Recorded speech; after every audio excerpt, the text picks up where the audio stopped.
So are both bishops actually properly placed? So a lot of similarities to a standard starting position. Most notably, queen, another knight. Okay, they're not where they're supposed to be. That's right. The queen is the problem piece here. I think the knight in the center of the board next to the kings, those can be solved. Those have nice squares to jump to, but it's all about the queen's how to activate those pieces. At least for newcomers to Chess 960 to freestyle chess. Castling.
About to offer as my second prediction, which would have been the F4 push, unlocking the queen, right on her diagonal, and then again maybe entertaining a trade of those pawns in this moment, or gambiting that pawn away. A different Nepo gambit. King's gambit.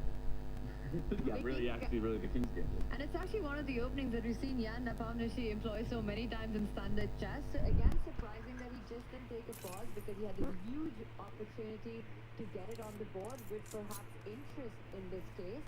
But what you say also a very healthy development there.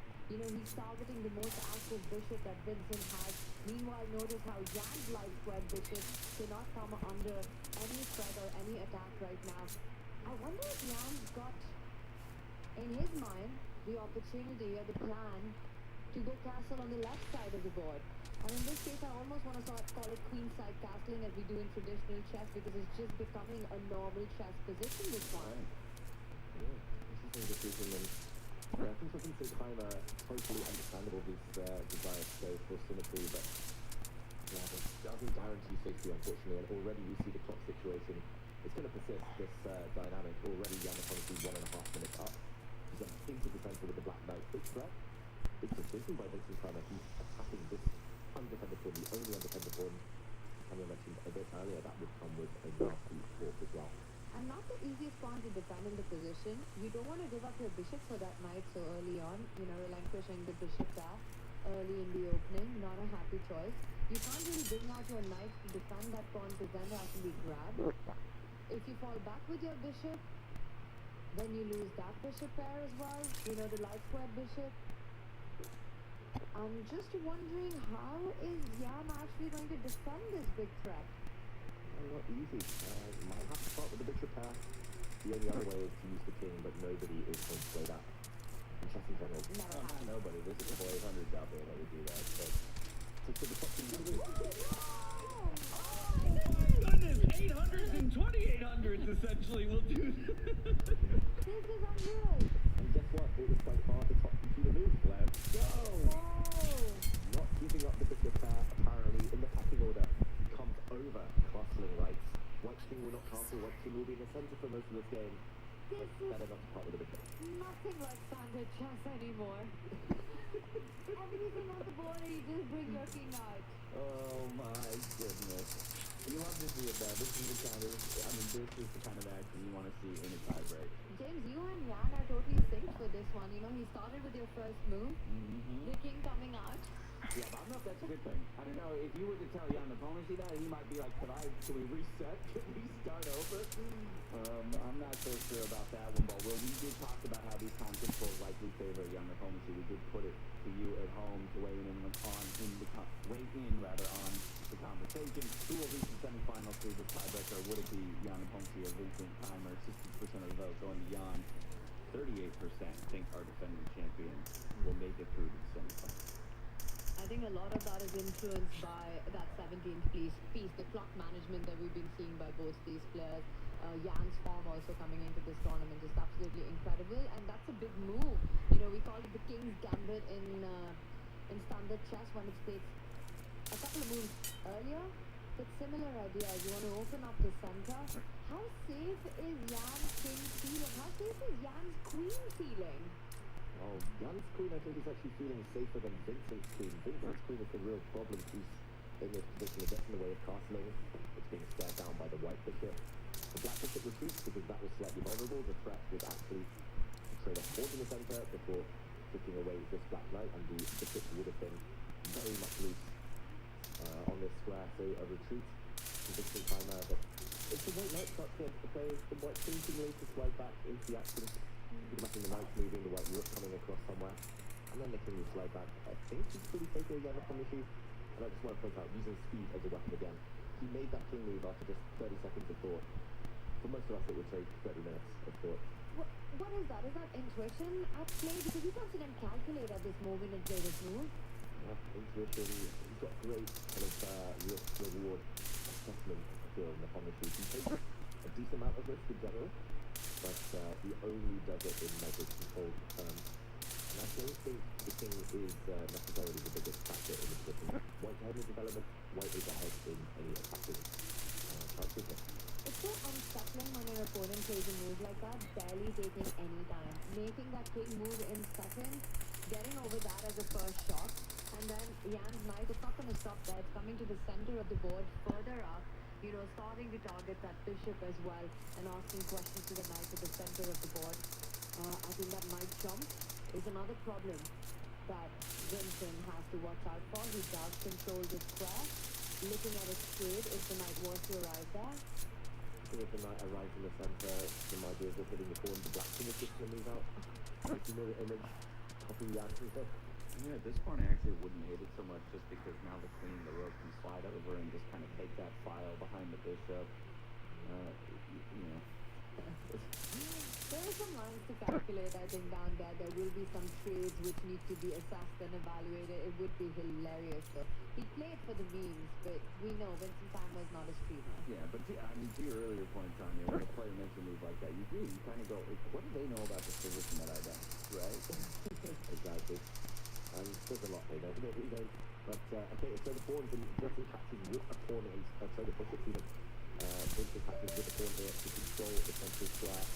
He doesn't care so much about pawn structure. We've already established that bishop pair is super important. Maybe over king safety. Pawn structure here, maybe the least important of them all. More important to control squares, cover squares, than these double pawns that are likely to arise in the next move or two. So, pretty much, well, I'm loving what Jan's doing, but I'm also very impressed by Vincent, how he's defended from that surprise. Okay, that move I'm confused by. What, that move you're confused by? Not the one that just happened when he slid that king off the board? Like I said, somehow that one, yeah, that one made no sense. I mean, here all I see is, yeah, we're threatening the bishop. The bishop at this point only has one space where it can go to. It doesn't want to go back. Give a check. Makes sense. If white wants to block that check with a pawn, the white knight on the edge of the board is actually trapped. Maybe there's some tip there. You first block it with the other pawn, and then you fork the bishop and the knight. Let's throw that on the board very quickly while the players think this is not happening, everyone. This is just us analysing. White could throw the pawn forward, attack there, and how this pawn forward is a fork. The white pawn here attacking both, but the black bishop can step back, and there's still a thin along the diagonal. This is getting very dark very quickly. This is the live position Vincent Timer calculating. Still down on the clock.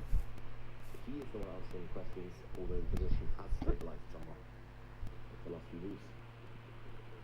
Yeah, you know, we were talking about how many similar concepts exist in the starting position compared to the 5-1-8 that this should develop and become a normal chess game. It's anything but. Well, yeah, and I know some people are looking at it and they're going, yeah, sure, Vincent's down time, but it's only about a minute. That's not so bad compared to the games we were seeing before. Remember, they started with 10. 1 minute is a tenth of your original allotted time. Yes, you get a 10-second increment with every single move, but still, at some point, the clock is going to dwindle down, and There we have another red X appearing on the board, David. This indicates the computer says there was far better moves to make. Maybe it was giving that bishop check with black getting the bishop out of the way of that knight, leaving the white knight looking a bit silly at the edge of the board. But I think it's very natural that he really wants to get castled. This is Vincent relying on passing from normal chess. If you get your king castled, not that much to go there.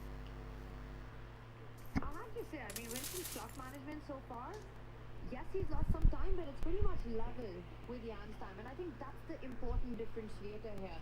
It's okay to take your time early on and figure these early dynamics as long as you don't build a huge gap with your opponent's clock. Now I'm looking at already one set of doubled pawns, the possibility to produce another set of doubled pawns if and when that knight on the side of the board does want to jump forward and snag that bishop. Of course, it could effectively open up the line of that rook that's currently sitting on A8 as a capture towards the center of the board. You can win a pawn here, Jan Nepomniachtchi. You can take this bishop, then take this knight, follow it up with the white queen. Costs a bit of time though, opens up the black rook in the corner, as you said there. And the black knight coming out with game of tempo at the end. Big moment, Jan Nepomniachtchi. I think he might go for it. I think he might just get greedy and grab a pawn here in his winning attempt. Because if you don't give Winston one move, the other knight joins in and really consolidates the center of the board, right? And then you're never winning that pawn, and the black knight looks like a strong piece. Entrenched there. Can be pushed back by one of Jan's pawns later on as well, as I see that C pawn could move one step forward. Jan's sort of looking at this. Does he get greedy in this position? And where is the compensation? We see him going for this line. Take. I think he's going to take here. He's going to take the bishop, he's going to take the knight, and he's going to take the pawn that lands with the white queen.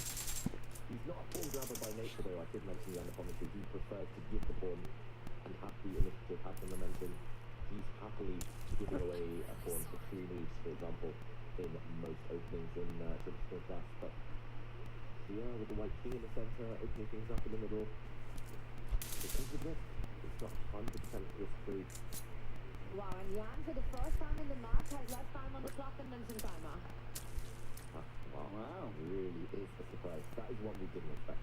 Yeah, exactly. Well, order of operations, right? You mentioned already in order in which you can take. Is that order demanded?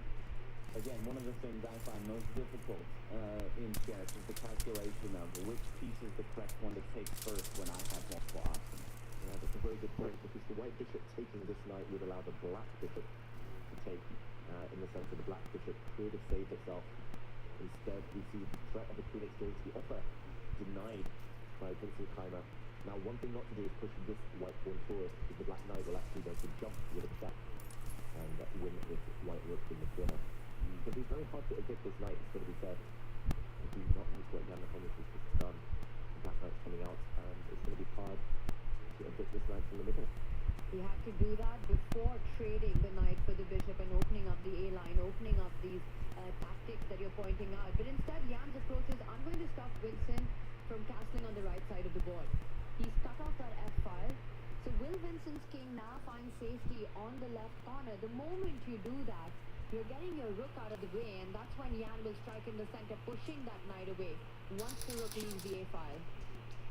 I think Jan is really uncomfortable there. I've got to say, I think he just missed the fact that white can't push his pawn forward due to a nasty force there, the sneak attack, and then the spin along the A file. This white rook in the corner is really clumsily placed. If you bring your own knight forward as well, just put this on the board.